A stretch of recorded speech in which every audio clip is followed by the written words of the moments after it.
విజయవాడ, కోదాడ, సూర్యాపేట వెళ్లే వారికి ఎల్బీ నగర్ నుంచి సర్వీసులు అందుబాటులో ఉంచారు. వరంగల్, జనగాం, యాదాద్రి వెళ్లే వారికి ఉప్పల్ రింగ్ రోడ్డు వద్ద బస్సులు ఏర్పాటు చేశారు అధికారులు. ఇక మనం స్క్రీన్ పై చూడవచ్చు, మూసీ ఉగ్రరూపం దాల్చింది. మొత్తంగా ఎంజీబీఎస్ ను ముంచెత్తింది. ప్రయాణికుల కష్టాలను కూడా మనం చూస్తూ ఉన్నాం. తాళ్లతో ప్రయాణికులను బస్టాండ్ నుంచి బయటకు పంపే ప్రయత్నం అయితే అక్కడున్న సిబ్బంది, అధికారులు చేస్తున్న పరిస్థితిని మనం స్క్రీన్ పై చూడవచ్చు. మొత్తం మూసీ నది బస్టాండ్ను ముంచెత్తడంతో అసలు మొత్తం గందరగోళ పరిస్థితులు అయితే ఏర్పడ్డాయి. ఇక ఆర్టీసీ ప్రత్యామ్నాయ మార్గాలను అయితే చూస్తుంది ప్రస్తుతానికి ప్రయాణికులను గమ్యస్థానాలకు చేర్చేందుకు. అదేవిధంగా దసరా కూడా కావడంతో ఇక రేపటి నుంచి చాలామంది ఊళ్లకు వెళ్లేందుకు ప్రయాణం అవుతున్నారు. ఇప్పటికే ఆ రద్దీ కొనసాగుతున్న పరిస్థితి కూడా కనిపిస్తుంది. ఈ నేపథ్యంలో అధికారులు ఇంకా ప్రత్యామ్నాయ మార్గాలు ఏర్పాటు చేయాలని కూడా ప్రయాణికులు అయితే కోరుతున్నారు. ఒక రకంగా చెప్పాలంటే మూసీ ఎంజీబీఎస్ ను ముంచెత్తిందా అన్నట్టుగానే ప్రస్తుత పరిస్థితి అయితే మనకు అక్కడ కనిపిస్తూ ఉంది. అధికారులు కూడా ఎక్కడికక్కడ అలర్ట్ అయి ఉన్నారు. ఎవరిని కూడా ఎంజీబీఎస్ కు రావద్దని సూచిస్తున్న పరిస్థితి అయితే కనిపిస్తోంది.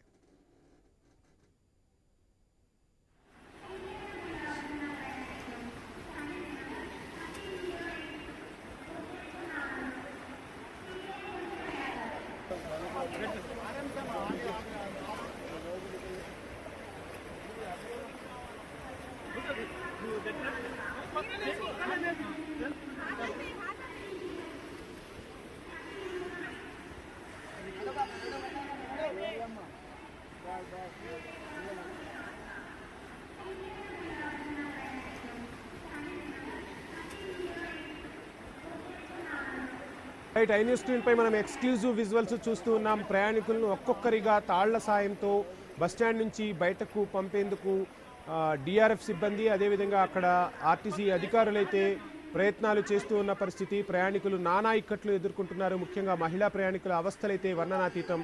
మొత్తంగా మూసీ తన ఉగ్ర రూపాన్ని చూపించింది. మూసీ ఉగ్ర రూపం దాల్చడంతో ఎంజీబీఎస్ నీట మునిగిన పరిస్థితి. ఎప్పుడో కనీ విని ఎరగని రీతిలో ఎంజీబీఎస్ను వరద చుట్టుముట్టడంతో ఒక్కసారిగా అంతా అవాక్కారు. ఇక హైడ్రా కమిషనర్ రంగనాథ్ కూడా పరిస్థితులను ఎప్పటికప్పుడు సమీక్షిస్తున్నట్టుగా తెలుస్తుంది. ఇక స్క్రీన్ పై మనం చూడవచ్చు ఏ విధంగా మూసీ వరద నీరు ఎంజీబీఎస్ను చుట్టుముట్టిందో పరిస్థితులు అయితే కనిపిస్తున్నాయి. ఒక్క బస్సు కూడా బస్టాండ్లోకి వచ్చే పరిస్థితులు అయితే లేవు. దసరా సమయం కావడంతో ప్రయాణికులందరూ కూడా పట్టణాలను వదిలి గ్రామాలకు వెళ్లేందుకు నగర జనం సిద్ధమవుతున్న పరిస్థితుల్లో మూసీ తన ఉగ్ర రూపాన్ని ఎంజీబీఎస్ పై చూపించింది. ఇక విజువల్స్లో మనం క్లియర్ కట్గా చూడవచ్చు, అటు మెట్రో పిల్లర్స్ కింద నుంచి కూడా ఏ విధంగా వరద వెళ్తుంది అన్న దృశ్యాలను మనకు ఐ న్యూస్ కెమెరామ్యాన్ చూపిస్తూ ఉన్నారు.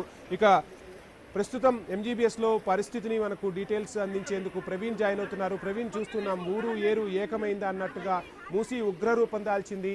ఇక విజువల్స్లో చూస్తుంటే భయానక పరిస్థితులు. మనం హైదరాబాద్లోనే ఉన్నామా, మనం రోజు చూస్తున్న ఎంజీబీఎస్ఏనా ఇది అన్నట్టుగా పరిస్థితులు అయితే కనిపిస్తూ ఉన్నాయి. ఇంకా మూసీ ఉగ్రరూపం కొనసాగుతుందా? అధికారులు ఎటువంటి జాగ్రత్తలు చేపడుతున్నారు? దసరా సమయం కూడా కావడంతో ప్రయాణికుల రద్దీ ఎక్కువగా ఉంటుంది. బస్టాండ్ ఈ సమయానికి కిటకిటలాడాల్సిన బస్టాండ్ జల ప్రవాహంలో చిక్కుకున్న పరిస్థితి. ఎలా ఉంది ప్రస్తుతం అక్కడ సిచ్యువేషన్?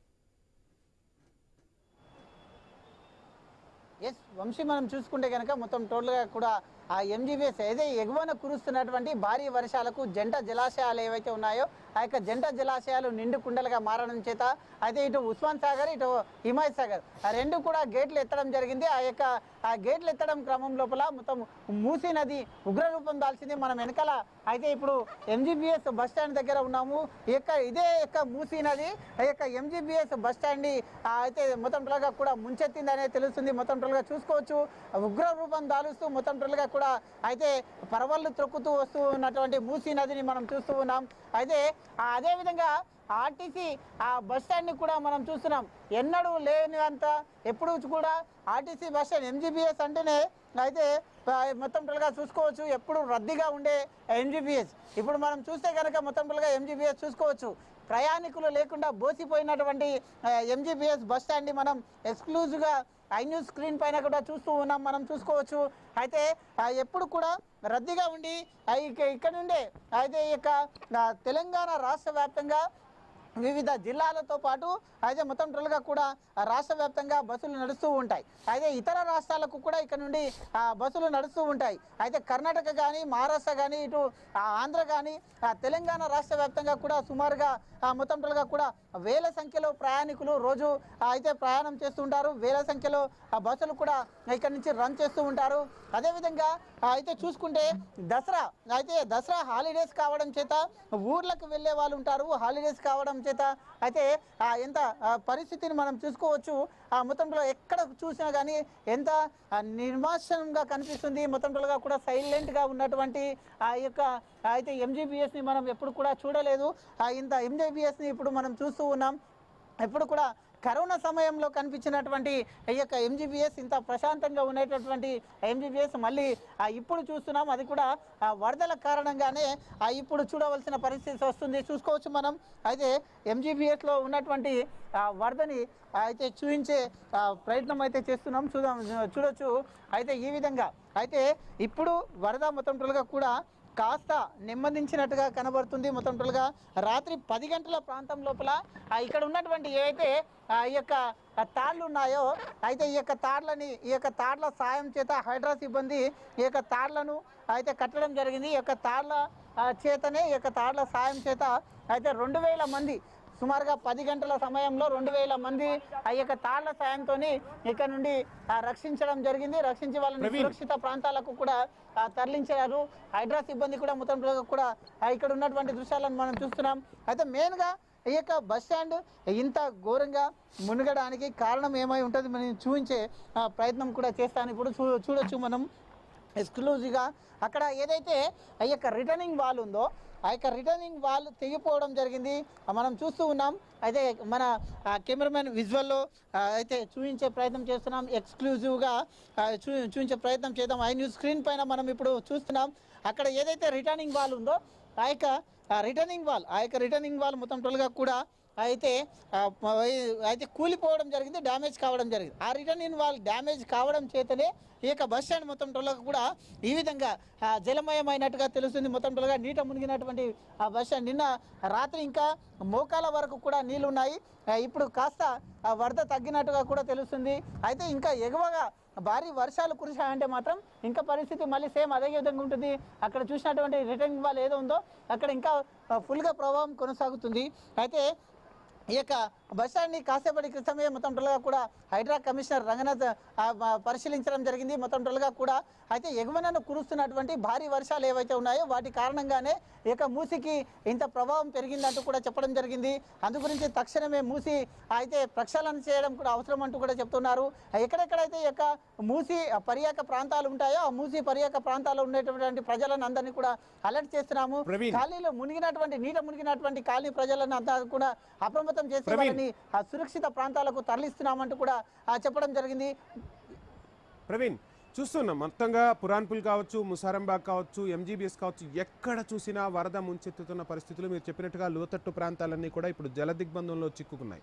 ఎప్పుడూ లేని విధంగా ఒక 3 దశాబ్దాలు మనం ఒకసారి పరిశీలన చేస్తే ఎప్పుడు కూడా ఎంజీబీఎస్కు ఇంత పెద్ద ఎత్తున వరద వచ్చిన పరిస్థితులు లేవు. ఎంజీబీఎస్ను వరద చుట్టుముట్టిన పరిస్థితులు లేవు. మూసీ పక్కన వెళ్తున్నా కానీ ఓ పక్క హైడ్రా చర్యలు తీసుకుంటోంది. హైడ్రాతో ఓ రకంగా వరదను ఎక్కడికక్కడ కట్టడి చేస్తూ ఉన్నాము, ఎక్కడ నగరంలో ముంపు లేకుండా చేస్తున్నామని చెప్తూ ఉన్నా ఒక్కసారిగా ఎంజీబీఎస్ను ఇంత వరద ముంచెత్తడానికి ప్రధాన కారణం ఏంటి? మీరు చెప్తున్నారు రిటైనింగ్ వాళ్ళని, ఇన్ని కారణాలు ఉన్నప్పటికీ ఎక్కడ అధికారుల అలసత్వం ఏమైనా కొంత ఖచ్చితంగా కనిపిస్తుంది అనుకోవచ్చా? ఎందుకంటే ఒక్కసారిగా ఇంత వరద వచ్చింది, ఇదే ఇంకొంచెం స్థాయిలో ఉంటే పెను ప్రమాదం జరిగే పరిస్థితులే కనిపిస్తున్నాయి. ఎంజీబీఎస్ అంటే నిత్యం రద్దీగా ఉంటుంది, ప్రభుత్వ ఆస్తి, ఆ బస్సులు కూడా అక్కడే తిరుగుతూ ఉంటాయి.